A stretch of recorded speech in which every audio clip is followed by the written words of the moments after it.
আসসালামু আলাইকুম ওয়া রাহমাতুল্লাহি ওয়া বারাকাতুহু। আল্লাহ তাআলার দরবারে শুকরিয়া আদায় করছি, কৃতজ্ঞতা পেশ করছি যে আল্লাহ পাক রব্বুল আলামিন আমাদেরকে পবিত্র কুরআনুল কারীম শিক্ষার নিয়তে এই ক্লাসে যুক্ত হওয়ার তৌফিক দান করেছেন। এজন্য আমরা শুকরিয়া আদান করছি আলহামদুলিল্লাহ। দরুদ ও সালাম জানাচ্ছি আমাদের প্রিয় নবী সাইয়্যিদুল মুরসালিন রাহমাতুল লিল আলামিন সিরাজুম মুনীরা প্রিয় নবী মুহাম্মদুর রাসূলুল্লাহ আমরা পড়ছি সাল্লাল্লাহু আলাইহি ওয়াসাল্লাম এর প্রতি। আল্লাহ তাআলার কাছে প্রার্থনা করছি মহান রব একান্ত মেহেরবানি করে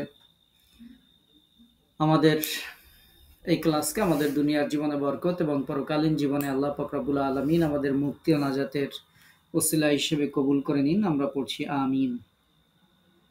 সহজ পদ্ধতিতে সহিহ কোরআন তেলাওয়াত শিক্ষা কোর্সের 11তম ব্যাচের আজকে 14তম ক্লাস। আমাদের এই 14তম ক্লাসে দেশ এবং দেশের বাইরে থেকে অংশগ্রহণকারী সকল ভাইয়া এবং আপুদেরকে আমাদের এই একাডেমি হুজুর একাডেমির পক্ষ থেকে স্বাগত জানাচ্ছি। আমাদের আজকের ক্লাসের আলোচ্য বিষয় ওয়াকফের নিয়ম। আমরা আবারও রিপিট করছি, আমাদের আজকের ক্লাসের আলোচ্য বিষয় ওয়াকফের নিয়ম, অর্থাৎ কোরআন তেলাওয়াতে আমরা যে ওয়াকফ করি, থামি, কোন জায়গায় কিভাবে থামবো, কেন থামবো, সেই নিয়ম সম্পর্কে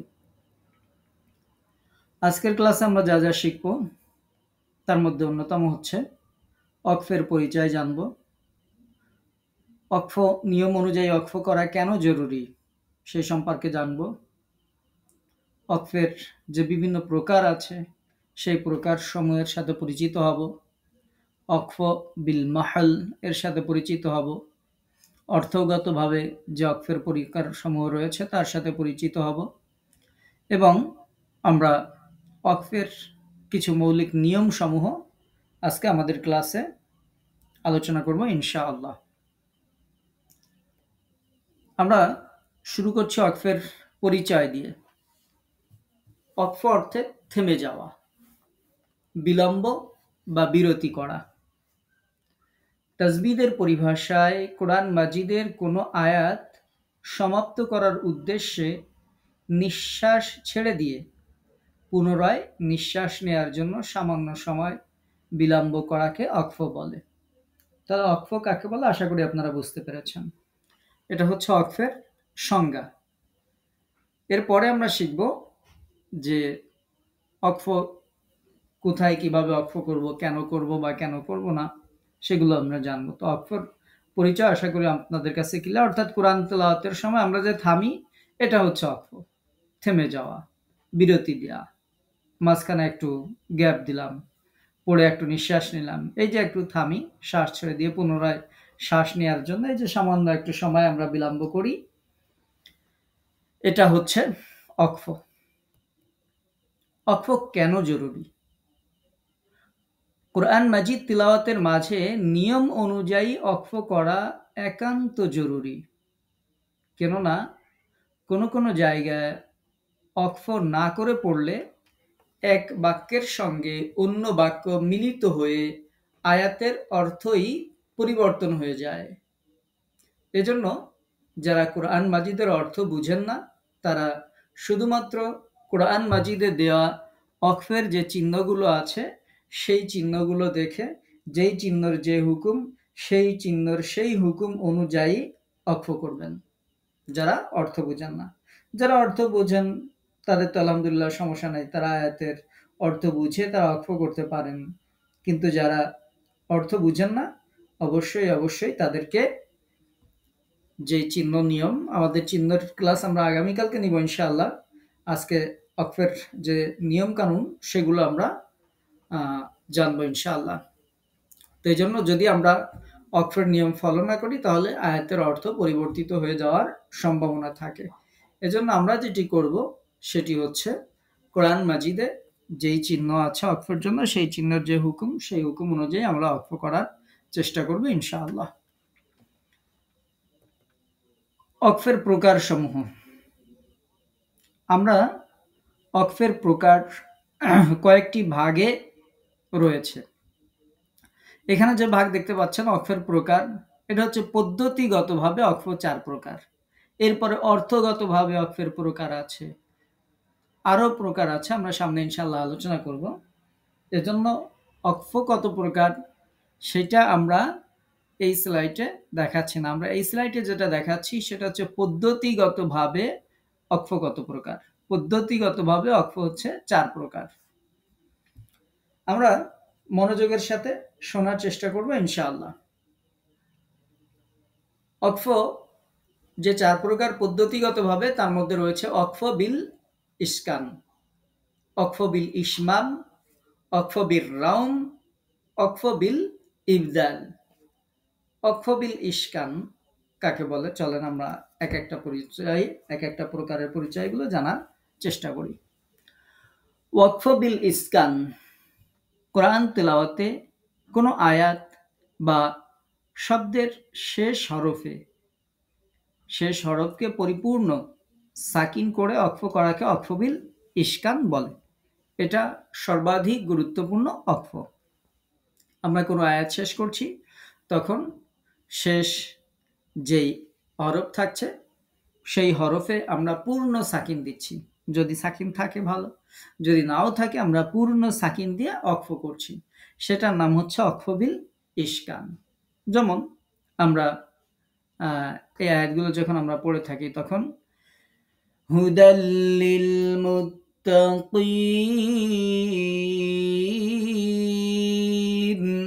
আমরা এখানে নুনে পরিপূর্ণ সাকিন দিয়ে অক্ফ করলাম, এটার নাম অক্ফ বিল ইসকান। وَمِمَّا رَزَقْنَاهُمْ يُنْفِقُونَ,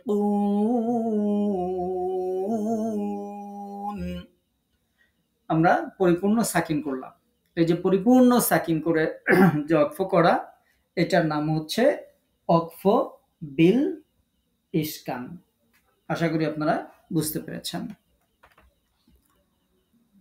ওয়াকফ বিল ইসমাম 2 নম্বর, কোরআন তেলাওয়াতকালে কোনো আয়াত বা শব্দের শেষ হরফে পেশ থাকলে অক্ফ করার সময় ওই হরফ সাকিন করার পর উভয় ঠোঁট দ্বারা দ্রুত উক্ত পেশের দিকে ইশারা করে অক্ফ করাকে অক্ফ বিল ইসমাম বলে। তাহলে কি বুঝলাম আমরা? আপনি এমন জায়গায় অক্ফ করছেন যেই শব্দের শেষ হরফে পেশ আছে। তো যখন শেষ হরফে যদি পেশ থাকে, সেটা 1 পেশ হতে পারে, 2 পেশ হতে পারে, পেশ যদি থাকে তাহলে আমরা সাকিন করব ঠিক, কিন্তু আমাদের ঠোঁট দ্বারা পেশের দিকে ইশারা করব। এটা তো আমরা যদি তেলাওয়াত করি আপনারা খুব বেশি ভালো বুঝতে পারবেন না, এটা দেখাইলে বোঝাটা সহজ হতো। তারপরেও অন্তত সংজ্ঞা দেখে বুঝে নেবেন যে সাকিন আমরা করব, কিন্তু ঠোঁটটা পেশের দিকে ইশারা করে তারপরে আমরা ছাড়ব। যেমন আমরা এই পাশে যে আয়াতটা আছে, ওয়াল্লাহু আলা কুল্লি শাইইন কাদির, আমি কিন্তু সাকিন করেছি, আপনারা সাকিন শুনেছেন, কিন্তু এটা বোঝা যাবে যে ঠোঁট দ্বারা পেশের দিকে ইশারা করতে হবে। আমরা সূরা ফাতিহার মধ্যে পড়ি ইয়াকা না'বুদু ওয়া ইয়াকা নাস্তাঈন।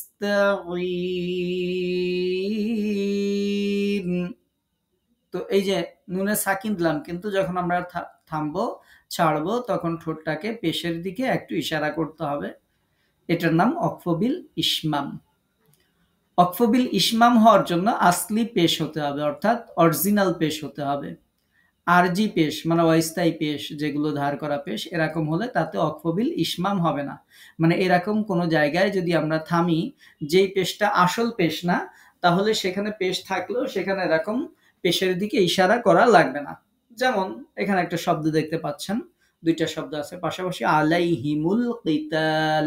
এখন কেউ যদি আলাইহিম বলে থামে, তো এখানে এই পেশটা যেহেতু অরিজিনাল পেশ না, তো এজন্য এখানে তাকে পেশের দিকে ইশারা করতে হবে না। এটা জাস্ট যারা ইলমে কিরাতের একটু গভীর জ্ঞান অর্জন করতে চান তাদের জন্য। আর আপনাদের সাথে আলোচনা করা হচ্ছে যাতে আপনারা এই পরিভাষাগুলোর সাথে পরিচিত হন ইনশাআল্লাহ, এবং পড়তে পড়তে একসময় আস্তে আস্তে চলে আসবে। তবে ভয় পাওয়ার কোনো কিছু নেই। যদি এটা পরিপূর্ণ ফলো নাও হয়, তবুও আপনার কিরাত ভুল হবে না। আমরা এরপরে পড়ছি অক্ফ বির রাউম। কোরআন মাজিদ তেলাওয়াতের সময় কোনো আয়াত বা শব্দের শেষ হরফে যদি দেখেন এক জের আছে, এক পেশ আছে, অথবা দুই জের আছে, অথবা দুই পেশ আছে, এর যে কোনো একটি থাকলে অক্ফকালে তা অতি মৃদু আওয়াজে আদায় করে অক্ফ করাকে অক্ফবির রাউম বলে। অর্থাৎ খুব বেশি ধাক্কা টাক্কা দিয়ে ছাড়া যাবে না, স্বাভাবিক নর্মাল মৃদু আওয়াজে আমরা ছাড়ব। কখন ছাড়ব? যদি এক জের এক পেশ, দুই জের দুই পেশ হয়, তাহলে আমরা স্বাভাবিকভাবে থামব। যেমন ওয়াহুয়াল লাতীফুল খাবীর, জাস্ট স্বাভাবিকভাবে অক্ষ করে ফেললাম এরকম। ওয়াহুয়াল খাল্লাকুল আলীম, কোনো ধাক্কা টাক্কা দেওয়া যাবে না, স্বাভাবিকভাবে থামতে হবে। এটার নাম অক্ফবির রাউম। এরপরে 4 নম্বর যেটি সর্বশেষ, সেটি হচ্ছে অক্ফবিল ইবদাল। কোরআন মাজিদ তেলাওয়াতের সময় কোনো আয়াত বা শব্দের শেষ হরফে যদি দুই জবর হয়, তাহলে অক্ফ অবস্থায় ওই দুই জবরকে এক জবর পড়তে হয় এবং এক আলিফ পরিমাণ দীর্ঘ করে অক্ফ করতে হয়। উক্ত দুই জবরের পরে আলিফ থাক বা না থাক, উভয় অবস্থায় অক্ফকালে এক হরকত পড়তে হয় এবং এক আলিফ পরিমাণ দীর্ঘ করতে হয়। এরূপ অক্ফকে অক্ফ বিল ইবদাল বলে।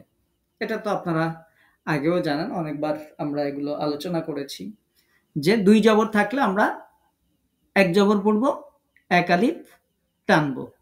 এখানে আমরা উল্লেখ করেছি যে দুই জবরের পরে আলিফ থাক বা না থাক। আমরা দুইটা উদাহরণই এখানে এনেছি। দেখেন, এটাতে আলিফ নাই, এটাতে আলিফ আছে। অর্থাৎ আলিফ থাক অথবা না থাক, আপনি একটা জবর পড়বেন, এক আলিফ দীর্ঘ করবেন, মানে এক আলিফ মাদ করবেন। এটার নাম অক্ফ বিল ইবদাল। এটা হবে যখন দুই জবর থাকবে তখন। তাহলে আমরা যদি এটা একটু পড়ার চেষ্টা করি, তাহলে আমরা যদি এটাকে পড়ি, তাহলে আমাদের পড়তে হবে وَجَعَلْنَا نَوْمَكُمْ سُبَاتًا। এই যে তা, আমরা দুই জবরটার মধ্যে একটা জবর বাদ দিলাম, এক আলিফ পড়লাম। আলিফ থাকলেও পড়বো, না থাকলেও এক আলিফ মাদ করবো। যেমন পরেরটায় আলিফ নাই, আমরা পড়বো ইন্না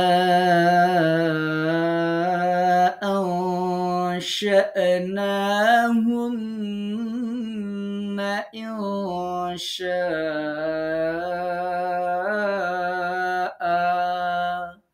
এই যে লাস্টে এই হামজার পরে কিন্তু আলিফ ছিল না, কিন্তু আমরা একটা আলিফ পড়লাম।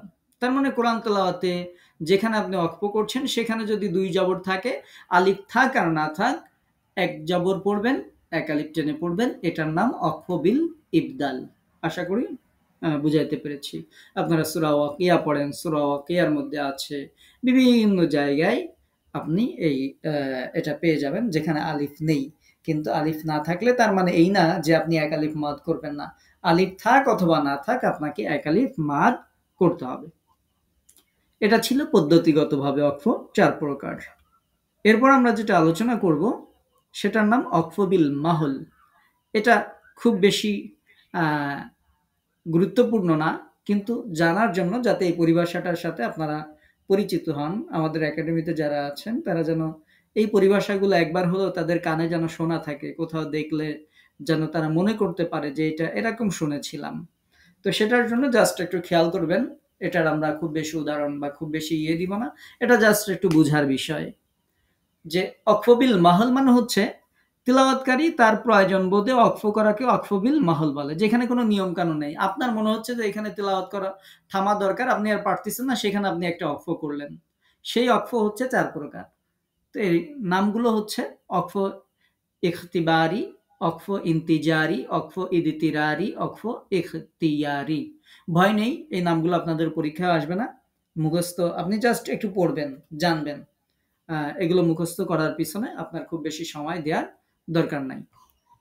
আমরা এটার জাস্ট একটু পরিচয় করিয়ে দিব আপনাদের সাথে। ওয়াকফ ইখতিবারি কি? কোরআন মাজিদ তেলাওয়াতকালে যেখানে ওয়াকফ করা যায় না, এরূপ স্থানে শ্বাস বন্ধ হওয়ার কারণে অথবা অন্য কোনো কারণে ওয়াকফ করতে বাধ্য হলে তাকে ওয়াকফে ইখতিবারি বলে।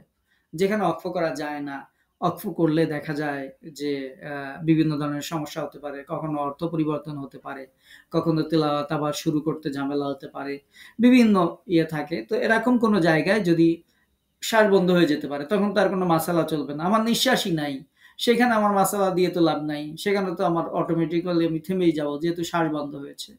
তো এরকম যে অক্ফগুলো করা হয় শ্বাস বন্ধ হয়ে যাওয়ার কারণে, যেখানে অক্ফ করার কথা না কিন্তু শ্বাস বন্ধ হওয়ার কারণে অক্ফ করি, সেটার নাম অক্ফে ইখতিবারি। অক্ফে ইন্তিজারি হচ্ছে একটি বাক্যের শেষে এমনভাবে অক্ফ করা যাতে দ্বিতীয় বাক্যের যোগাযোগ রক্ষা করা যায়, তাকে অক্ফে ইন্তিজারি বলে। দেখবেন আমরা কোনো কোনো জায়গায় সামান্য রকম কারি সাহেবরা একটু থেমেই আবার পরের আয়াত শুরু করে দেন, তার মধ্যে তিনি কতটুকু অক্ফ করেছেন কোনো রকম একটু শ্বাস নিয়েই আবার শুরু করে দেন। এরকম যে অক্ফগুলো আছে সেগুলো অক্ফে ইন্তিজারি। অক্ফে ইদতিরারি হচ্ছে কোরআন মাজিদ তিলাওয়াতকালে অনিচ্ছায় শ্বাস বন্ধ হওয়া অথবা অন্য কোনো কারণে পড়তে অক্ষম হলে যে কোনো স্থানে অক্ফ করা যায়।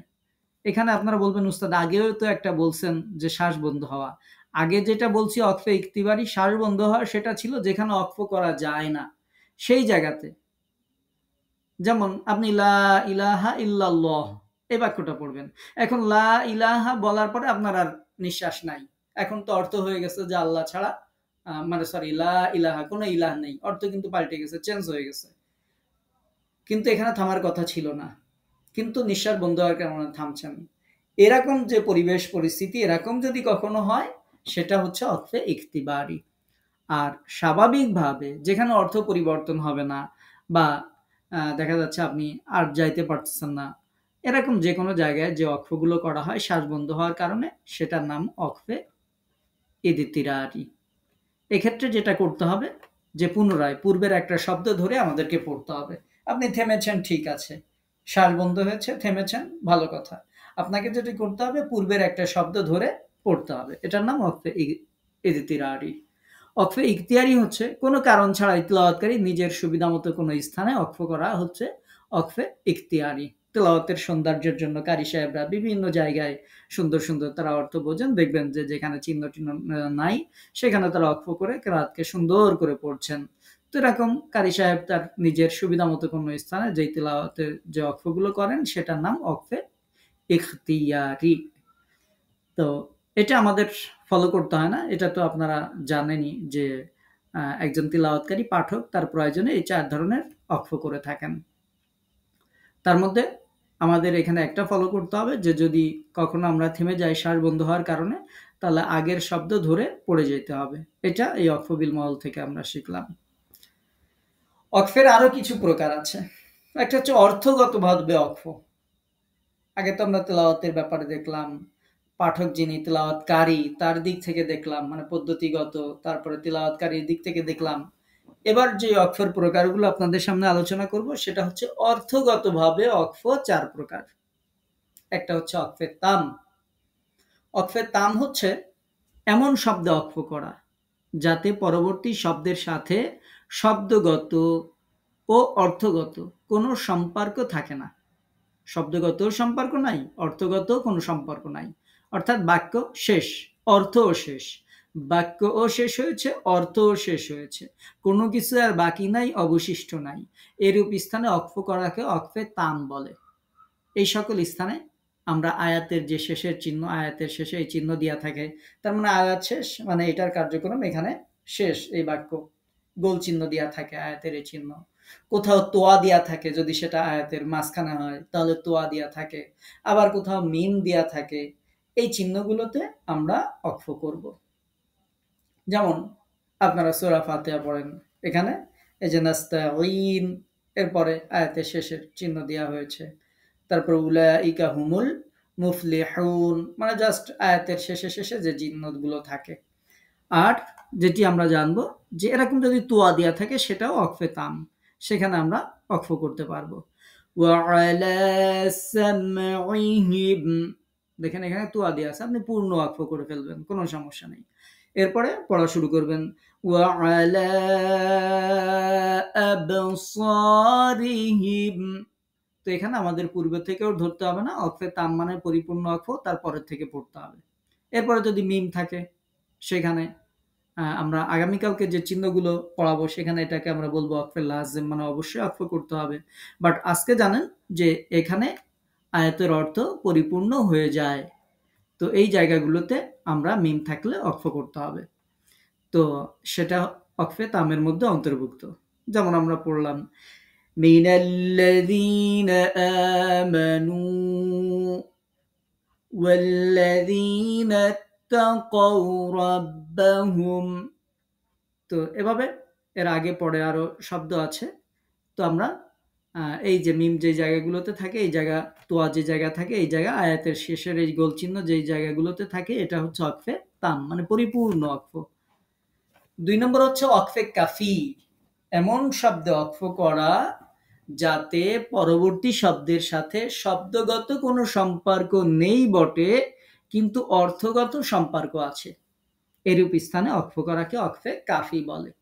এ সকল স্থানেও তোয়া চিহ্ন থাকে, আবার কোথাও জিম চিহ্ন থাকে, যেটাকে আমরা ওয়াকফে জায়েজ বলি। যেমন আপনি সূরা ইখলাস পড়ছেন, দেখেন এই আয়াতটা যদি দেখেন, আল্লাহুস সামাদ লাম ইয়ালিদ ওয়া লাম ইউলাদ। তো আল্লাহুস সামাদ, আল্লাহ অমুখাপেক্ষী, তিনি কাউকে জন্ম দেননি, কারো থেকে জন্ম নেননি, আল্লাহরই পরিচয় দেওয়া হচ্ছে। তার মানে শব্দগত মিল নাই, কিন্তু আগের আয়াতের সাথে অর্থগত মিল আছে, এই জন্য এই আয়াতের উপরে জিম চিহ্ন দেওয়া থাকে কোরআন মাজিদে। তো এই জায়গাগুলোতে ওয়াকফ করা যায়, কোনো সমস্যা নেই। আপনি সূরা লাহাব পড়ছেন, তাব্বাত ইয়াদা আবি লাহাবিন ওয়া তাব মা আগনা আনহু মালুহু ওয়া মা কাসাব। এখন এই যে ওয়াতাব, এখানে যে আমরা ওয়াকফটা করলাম যে আবু লাহাবের হস্তদ্বয় ধ্বংস হয়েছে, মানে আয়াতের অর্থ তো আপনারা জানেন, এবং তার উপকারে আসে নাই তার যে সম্পদ ছিল যা সে অর্জন করেছে, মানে আগের আয়াতের সাথে পরের আয়াতের অর্থগত মিল আছে, শব্দগত কোনো সম্পর্ক নাই, কিন্তু অর্থগত মিল আছে। এই আয়াত অর্থগত মিল আছে। তো এই যে অর্থগত মিল যে জায়গাগুলোতে থাকে, তার মাঝে তোয়া চিহ্ন থাকে, জিমও থাকে, সেই জায়গাগুলোতে আমরা ওয়াকফ করতে পারি, এটার নাম ওয়াকফে কাফি।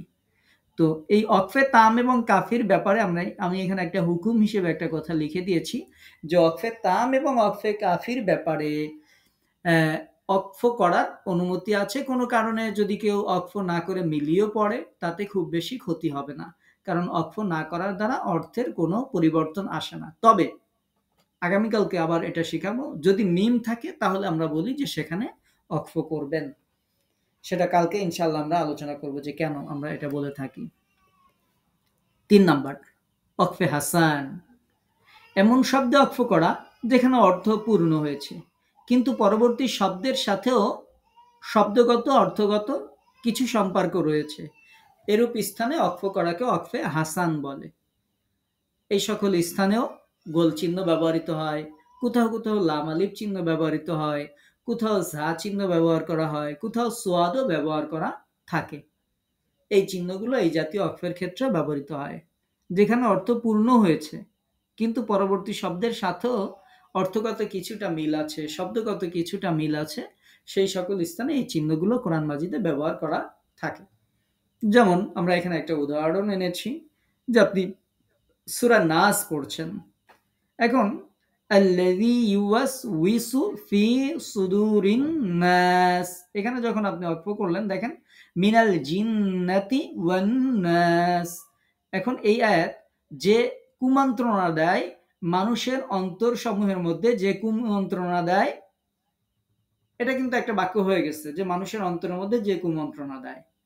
এরপরে কিছুটা সম্পর্ক আছে পরের আয়াতের সাথে, পরের শব্দের সাথে, সেটা হচ্ছে জিনদের মধ্য থেকে এবং মানুষের মধ্য থেকে। দেখেন এই জায়গাগুলোতে লাম আলিফ দেওয়া আছে পবিত্র কোরআনে। তো আয়াতের উপরে যদি এরকম লাম আলিফ দেওয়া থাকে, সেখানে আপনি মিলায় পড়তে পারেন, কোনো সমস্যা নেই। তো এটার সাথে মিল রয়েছে। মিন শাররিল ওয়াসওয়াস, ওয়াসওয়াসা থেকে,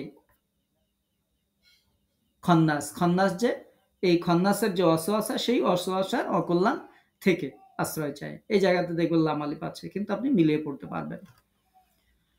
তো এই জায়গাগুলোতে আবার কেউ যদি চায় যে আমি অক্ফ করব, তাহলে সেটাও সে করতে পারে।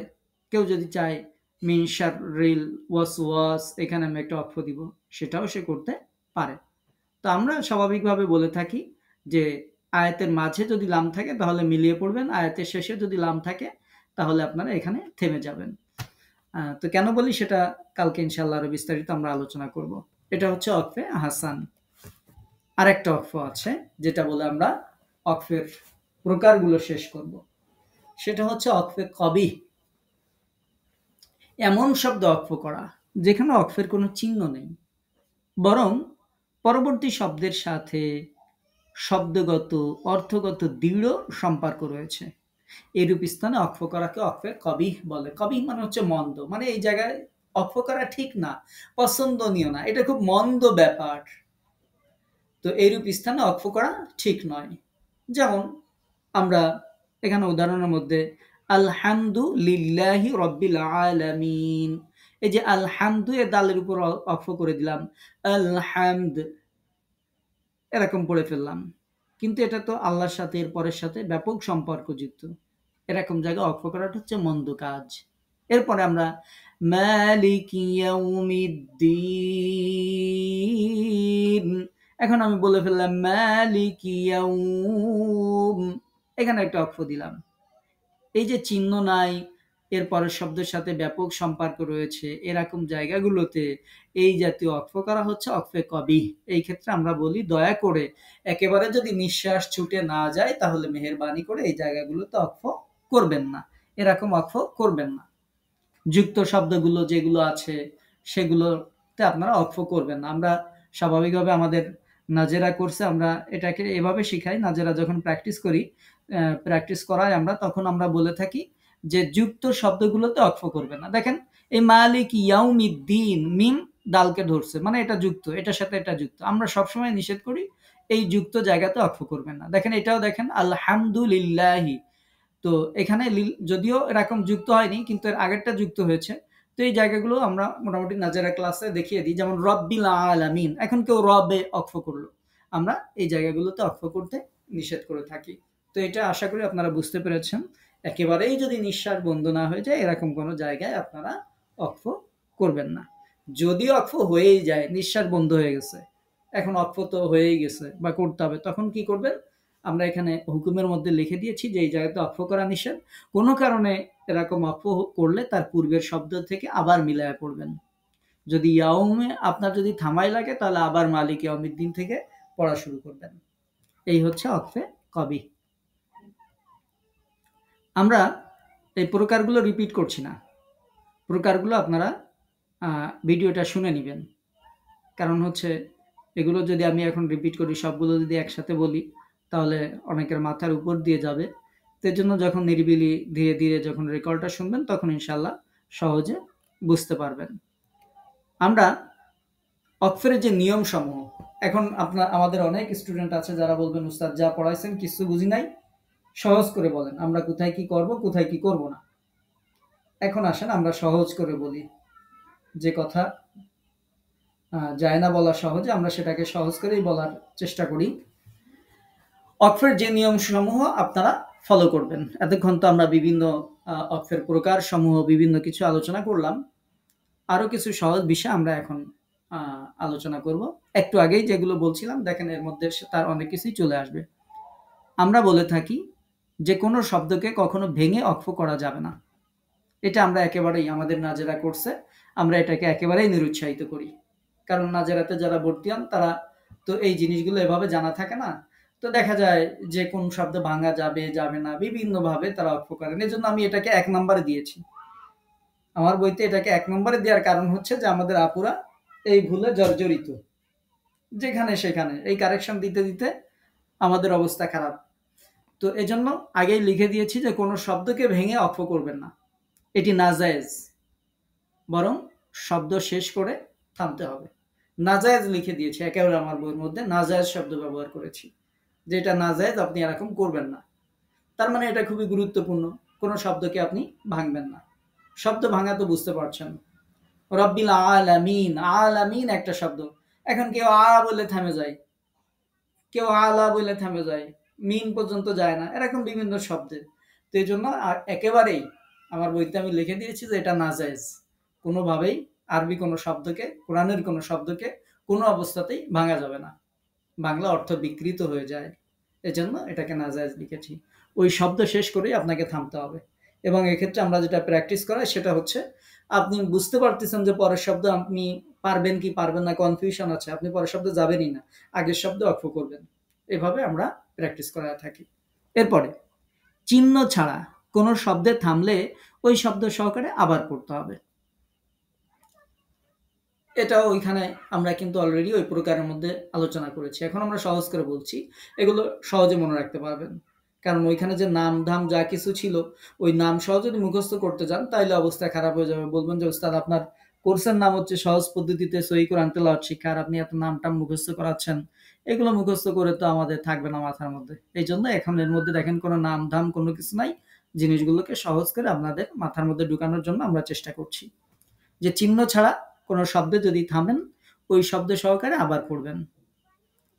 হরফ সমূহে এবং যুক্ত শব্দের মাঝে থামা যাবে না। আপনারা প্রশ্ন করবেন, উস্তাদ কোরআনে হরফের বাইরে কিছু আছে নাকি? এই হরফ সেই হরফ না ভাইয়েরা আপুরা। এই হরফ হচ্ছে যেমন কোরআনে বিভিন্ন হরফ, হরফে জার সহ বিভিন্ন হরফ ব্যবহৃত হয়। তো এই যে বিভিন্ন নামের যে হরফ সমূহ আছে, এরকম বিভিন্ন হরফ সমূহেতে আমরা বলি যে থামবেন না। যেমন আলা, ইলা, তারপরে ফি, এরকম বিভিন্ন হরফ পবিত্র কোরআনে ব্যবহৃত হয়েছে। সেই হরফ সমূহে আমরা বলি যে থামবেন না। যুক্ত শব্দের মাঝে, যেটা একটা শব্দ আর একটা শব্দের সাথে কানেক্টেড, সাকিন অথবা তাসদিদের মাঝে, এরকম কোনো জায়গায় থামবেন না। অক্ফের চিহ্ন সমূহ থেকে যার যে হুকুম রয়েছে সেই অনুযায়ী আমল করবেন। প্রয়োজন ব্যতীত রেখে অক্ফের স্থান ছাড়া অক্ফ করা ঠিক না। অক্ফের চিহ্ন সমূহ কার কি হুকুম, আমরা এখানে লিখেছি যার যে হুকুম, কার কি হুকুম এটা আগামীকাল ক্লাসে ইনশাল্লাহ চিহ্নগুলো নিয়ে আলোচনা করব, যে কোন চিহ্নের কি হুকুম। ইনশাল্লাহ আগামীকাল আপনারা বুঝতে পারবেন যে কোন চিহ্ন থাকলে কি করতে হবে। এরপরে ৫ নম্বরে আয়াতের মধ্যখানে শ্বাস শেষ হয়ে গেলে সেটা হচ্ছে অপারগতা। সেখানে তো আমার কিছু করার নাই, কোন জায়গায় শ্বাস শেষ হয়ে যাবে আমি তো জানি না। তো এরকম যদি হয়েই যায়, অপারগতায় এমন হলে যে শব্দে থেমেছেন ওই শব্দ থেকে বা তার আগের থেকে পুনরাবৃত্তি করে পরের শব্দের সাথে মিলিয়ে আবার পড়বেন। এটা হচ্ছে ৫ নম্বর। তাহলে এই ৫টা নিয়ম অক্ষ করার ক্ষেত্রে ফলো করব। এরপরে আসেন কিছু প্রশ্নের উত্তর জানি। হরকাতযুক্ত হরফের উপর কিভাবে অক্ষ করা উচিত? আপনি যেখানে অক্ষ করছেন সেখানে হরকত আছে, এটা আপনারা অলরেডি জানেন। তারপরে আমরা একটা আলাদা করে উল্লেখ করে দিয়েছি। হারাকাত যুক্ত হরফে অক্ষ করার সময় তাকে সাকিন করতে হবে, কারণ হরকতের উপর অক্ষ করা নিষিদ্ধ। হরকতে অক্ষ করা যায় না, এটা নিষিদ্ধ।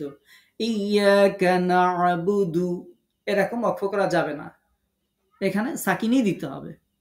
ইয়াকা না'বুদ এরকম ভাবে অক্ষ করতে হবে, অর্থাৎ যে শব্দে অক্ষ করব সেটাতে সাকিন দিতে হবে, হরকতে অক্ষ করা যাবে না। এরপরে হচ্ছে শ্বাস না ছেড়ে শব্দের শেষে যদি সাকিন দিয়ে দেই, আমি নিঃশ্বাস ছাড়লাম না, মনে হইল ছোট ছোট 2টা আয়াত আছে, এক আয়াতের শেষে আমি একটু শ্বাস ছাড়লাম না, বাট সাকিন দিয়ে পড়লাম, তাহলে কি অক্ষ হবে? জি না। শ্বাস যদি না ছেড়ে শব্দের শেষে শুধু সাকিন করলে অক্ষ হবে না। যেমন কেউ ইয়াকা নাস্তাঈন ইহদিনাস, মানে নুনে সাকিন করলো কিন্তু সে শ্বাস না ছেড়ে ইহদিনাস সিরাতাল মুস্তাকিম পড়া শুরু করলো, এরকম করলে অক্ষ হবে না। এরকম অক্ষ ভুল, এ থেকে আমাদের বেঁচে থাকতে হবে। যেখানে আপনি সাকিন দিয়ে থামছেন সেখানে নিঃশ্বাসও ছাড়তে হবে। ৮ নম্বরে খাড়া জবর যদি থাকে তাহলে অক্ষ করার নিয়ম কি? আয়াতের শেষ যে হরফটি আছে, শব্দে যে হরফটি আছে, খাড়া জবর দ্বারা যদি শেষ হয় তাহলে অক্ষর ক্ষেত্রে কোনো পরিবর্তন হবে না। আপনাকে খাড়া জবরের যেই হুকুম মাদ, সেই মাদ দিয়েই থামতে হবে। যেমন ফাতারদ, এখানে আপনি আর সাকিন দিতে পারবেন না। খাড়া জবর থাকলে এটা ওই অবস্থায় থামতে হবে, মাদের হুকুম ফলো করতে হবে। এরপরে হচ্ছে খাড়া জবর না হয় বুঝলাম, আপনারা এরপরে প্রশ্ন করবেন যে উস্তাদ আয়াতের শেষ শব্দটি যদি খাড়া জের হয়, যদি উল্টা পেশ হয়, তাহলে অক্ফ করার নিয়ম কি? এজন্য আমরা এটাও লিখে দিয়েছি আগেই যে আয়াতের শেষ শব্দটি খাড়া জের বা উল্টা পেশ যদি হয়, সেই শব্দে যদি আপনি থামেন, তাহলে খাড়া জের উল্টা পেশকে সুকুন হরফে পরিণত করবেন, মানে সাকিন দিয়ে দিবেন, এবং পূর্বের হরফের সাথে মিলে উচ্চারণ করবেন, মানে সাকিনের যেই হুকুম।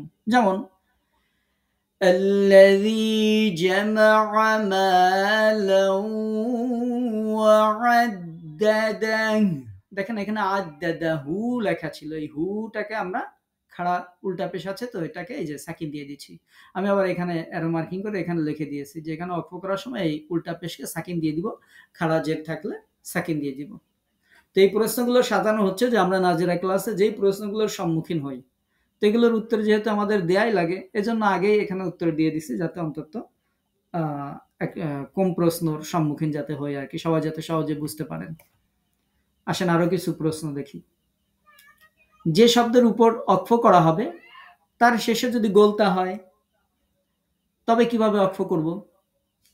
এটা হচ্ছে শব্দের শেষে যদি দেখেন গোলতা আছে, তাতে যে হরকতই থাকুক না কেন অক্ফের সময় গোলহা বানায় ফেলবেন। তার মানে হচ্ছে এই দুই নুক্তা ফেলা দিবেন, কাজ শেষ। দুই নুক্তা ফেলা দিলে ওটা তো আর গোলতা থাকবে না, ওটা তখন গোলহা হয়ে যাবে, এবং সেটাতে সাকিন দিয়ে পড়বেন। ওর অবস্থা যাই হোক, যেমনই থাক। এখানে দেখেন আমি কয়েকটা উদাহরণ দিয়েছি। প্রথমটায় জবর আছে, পরেরটায় দুই পেশ আছে, পরেরটায় দুই জবর আছে। এ যেমনই থাক না কেন, দেখেন এই পাশে আমি অ্যারো মার্কিং করে এখানে সবগুলোকে যে হা সাকিন হা সাকিন হা সাকিন বানায় দিছি। তার মানে ওর উপরে যাই থাক না কেন ওকে গোলহা বানায় সাকিন দিয়ে দিবেন। আকিমুস সালাতা, আমরা যখন থামছি তখন সলাহ, রাহমাতুন যখন থামছি।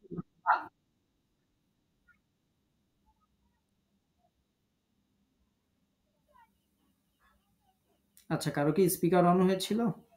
মনে হয় একটু খেয়াল রাখবেন। এখন কি আমাকে শোনা যায় ঠিক মতো? আচ্ছা, এরপরে সাজারতান, আমরা যখন থামবো তখন সাজারহ। তাহলে কত সুন্দর সিস্টেম, যে গোলটা থাকলে আপনি কিভাবে পড়বেন সবগুলো দেখা দিলাম। এরপরে একটা প্রশ্ন আসে, এমনকি এই প্রশ্ন আমাদের কাছে মানুষ আমাদের একাডেমির আমাদের কাছে কখনো পড়ে নাই, শিখেও নাই, বাট ভিডিও দেখছে বা মোবাইল নেটে সার্চ দিচ্ছে, দিয়ে আমাদের একাডেমির নাম্বারে আমরা কয়েকবার এই প্রশ্ন পেয়েছি, দোস্তাদ শব্দের শেষে যদি অক্ষ করি সেখানে যদি তাসদিদ থাকে তাহলে কিভাবে অক্ষ করবো? এই জন্য আমি আমার বইয়ের মধ্যে এটা উল্লেখ করে দিয়েছি, মানে যত প্রশ্নের সম্মুখীন হয়েছি, যতগুলো আমার মনে আছে সবগুলো আমি এক এক করে এভাবে উল্লেখ করে দিয়েছি। সেটা হচ্ছে যদি মিম ও নুনে তাসদিদ হয় তবে গুণনা করে অক্ষ করতে হবে। যদি যেখানে থামছি সেখানে মিম আর নুন থাকে, সেটাতে যদি তাসদিদ থাকে গুণনা করে থামবেন। যদি অন্য কোনো হরফ হয়, সেই হরফে যদি তাসদিদ থাকে, তাহলে তাসদিদকে দুইটি হরফ উচ্চারণের সময় পরিমাণ দীর্ঘ করে অক্ষ করতে হবে। দেখেন এখানে আমি লিখেছি দুইটি হরফ উচ্চারণের সময় পরিমাণ, বাট অনেক তাজবিদের কিতাবে লেখা আছে যে 1.5 হরকত পরিমাণ। আমি একটু বেশি লিখেছি, তারা 1.5 হরকত বলেছেন। এরকম এক এক তাজবিদের বইতে, মানে আমি তো এই প্রশ্নগুলো পাইলে আমরা তো আর তাজবিদের নিয়ম তৈরি করি না, তাজবিদের নিয়ম আমরা খোঁজ করি যে কোন তাজবিদের কিতাবে এটার কি নিয়ম আছে। তো এটা আমরা কয়েকটা অ্যান্সার পেয়েছি, 2 হরফ উচ্চারণের সময়, 1.5 হরকত উচ্চারণের সমপরিমাণ সময়, এরকম পেয়েছি। তো এটা আমরা একটু ফলো করব যে একটু দীর্ঘ করে অক্ষ করতে হবে। এরপরে আইন হরফটি যখন তাসদিদ যুক্ত হবে তখন শক্ত করে ধরতে হবে, হালকা করে ছাড়তে হবে। আইন হরফে একটু সমস্যা, এই জন্য আইনটাকে আমরা একটু আলাদা করে উল্লেখ করে দিয়েছি। তাহলে শব্দের শেষে তাসদিদ যদি নুনে আর মিমে থাকে গুণনা করে থামবো, যদি অন্য কোনো হরফে থাকে একটু দীর্ঘ করে থামবো, যদি আইনে থাকে তাহলে শক্ত করে ধরে হালকা করে ছেড়ে থামবো। এই হচ্ছে তাসদিদের বয়ান। এরপরে পবিত্র কোরআন পড়তে গেলে বিভিন্ন আয়াতে কাল্লা আছে, কাল্লা। তো এটা পবিত্র কোরআনুল কারিমে 33 বার, 33টা আয়াতে এই কাল্লা এসেছে। তো এগুলোতে থামার নিয়ম কি, অক্ষ করার নিয়ম কি? এই 33টা জায়গার মধ্যে 5 জায়গায় অক্ষ করা দরকার। আর বাকি জায়গায় তো সমস্যা নেই। বাকি জায়গায় আপনি ওয়াকফ করলে করছেন, না করলে না করছেন। বাট ৫ টা জায়গায় ওয়াকফ করা দরকার। এজন্য আমি দেখেন এখানে সেই ৫ টা আয়াত নাম্বার সহ আমাদের বইতে উল্লেখ করে দিয়েছি। যে এই ৫ টা আয়াত আপনি সূরা মারিয়াম পড়ছেন, তখন ৭৯ নম্বর আয়াত, সূরা মারিয়ামের ৮২ নম্বর আয়াত, সূরা শুআরা ১৫ নম্বর আয়াত, সূরা শুআরা ৬২ নম্বর আয়াত, সূরা সাবা ২৭ নম্বর আয়াত। এই ৫ টা জায়গায় শুধু কাল্লাতে ওয়াকফ করবেন। আর বাকি ৩৩ টা যে আয়াত আছে, ৩৩ আয়াতের বাকি যে ২৮ আয়াত আছে, সেই ২৮ আয়াতে আপনার ওয়াকফ করার দরকার নাই। তো যেটা সহজ, ৫ টা জায়গায় আমরা ওয়াকফ করা দরকার, সেই ৫ টা জায়গা আলাদা করে দিয়েছি। এই ৫ টা জায়গাতে ওয়াকফ করবেন। সেটা হচ্ছে কাল্লা সানাকতুবু মা ইয়াকুল, এই যে আয়াতটা। তারপরে কাল্লা এখানে ওয়াকফ করবেন। তারপরে সায়াকফুরুনা থেকে পড়া শুরু করবেন। ক্বালা কাল্লা এখানে ওয়াকফ করবেন। তারপরে ফাযহাবা বিআয়াতিনা এটা পড়া শুরু করবেন। এরপরে আয়াত ক্বালা কাল্লা এখানে ওয়াকফ করবেন। ইন্না মাইয়া রাব্বি এটা পড়া শুরু করবেন। কুল আরুনিয়াল্লাযীনা আলহাকতুম বিহি শুরাকা, এরপরে যে কাল্লা আছে এখানেও থামবেন। যেমন আমরা একটা আয়াত যদি তেলাওয়াতের সুরে যদি আপনাদেরকে পড়ে শোনাই, তাহলে এরকম ভাবে পড়তে হবে। قال كلا إن معي ربي سيهدين। এভাবে এই কাল্লা, এই ৫ আয়াতের কাল্লাতে ওয়াকফ করে থামবেন। তো এই ছিল আমাদের মোটামুটি ওয়াকফের সংক্রান্ত নিয়ম। বেশ কিছু আলোচনা আমরা করলাম, অনেকক্ষণ আপনাদের হয়তো কষ্ট হতে পারে। তো আমরা আলোচনাটার জন্য আর রিভিউ করছি না, বাট আপনারা ক্লাস রেকর্ডে একটু শুনবেন। যদি কোনোটা বুঝতে কোনো সমস্যা হয়, যে উস্তাদ এটা বুঝতে পারছি না, এটাই সমস্যা, যে কোনো সমস্যা নোট করে রাখবেন, ক্লাসে প্রশ্ন করবেন, ইনশাআল্লাহ কোনো সমস্যা নেই। আমার জানা থাকলে উত্তর করব, যদি জানা না থাকে আমি জেনে আপনাদেরকে জানানোর চেষ্টা করব, ইনশাআল্লাহ। তো আমরা বাড়ির কাজ যেটা বলবো সেটা হচ্ছে যে এই পর্যন্ত যা কিছু শিখেছেন, গত ক্লাসে বলেছি, আবারও বলছি, সেগুলো প্র্যাকটিসের মধ্যে নিয়ে আসতে হবে। কোরআন খুলতে হবে, কোরআন খুলে পড়া শুরু করতে হবে। এই চিহ্ন যা যা আমরা আলোচনা করেছি সব ওইখানে আছে, ওর মধ্যে অ্যাপ্লাই করা শুরু করতে হবে। নাজেরা পড়া শুরু করতে হবে, অ্যাপ্লাই করতে হবে। পড়ে পড়ে যেখানে বেঁধে যাবেন সেখানে আমার কাছে প্রশ্ন করবেন। এরপরে আমাদের আজকের যে ক্লাস ছিল, এই ক্লাসের ব্যাপারে কারো কোনো প্রশ্ন যদি থাকে তাহলে প্রশ্ন করতে পারেন। ওয়ালাইকুম আসসালাম রহমতুল্লাহি ওয়া বারাকাতুহু। ওয়ালাইকুম আসসালাম রহমতুল্লাহ।